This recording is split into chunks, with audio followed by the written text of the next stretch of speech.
For decades, soft power has helped the U.S. remain a world leader. Now, with the help of American engineers, the canal has been reopened. Lass sie nach Berlin kommen. Let them come to Berlin. A framework for peace in the Middle East. Mr. Gorbachev, tear down this wall. But could America's diplomatic dominance be coming to an end?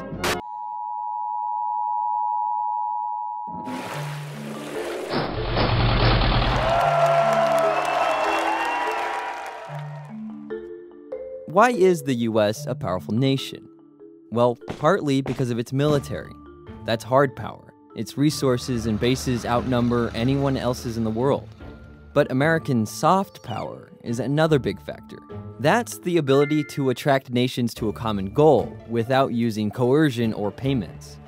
The US has more embassies, consulates, and missions abroad than any other nation, and it has more than 60 treaty allies, while other rising superpowers have far fewer. This is because the US spends time, money, and effort on global diplomacy. One of the most cited examples of this happened shortly after World War II. With the tradition of using several pens, President Truman signs the bill that puts into effect the Marshall Plan. That's when the US enacted the Marshall Plan.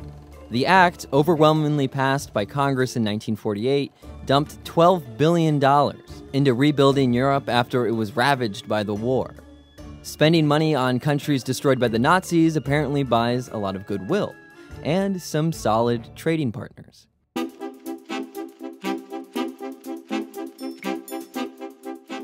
Today, fighting climate change is another way to build alliances through soft power. The United States will withdraw from the Paris Climate Accord. But the U.S. is pulling out of its leadership role on the issue, leaving China to fill the power vacuum.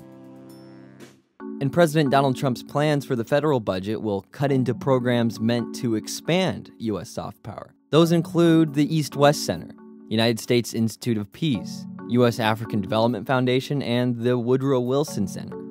Congress created each of these, and some of them have historically received federal funding, but each might lose that funding if Trump's budget goes through.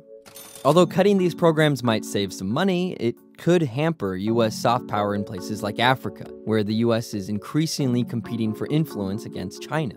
Disaster relief from the U.S. often improves how other countries view Americans. Surveys from the Pew Research Center showed that Indonesia and Japan had more favorable views when the U.S. gave them millions in aid after major natural disasters. Lawmakers on both sides of the aisle like foreign aid, so gutting it hasn't been a very popular move. But foreign aid isn't the only source of soft power.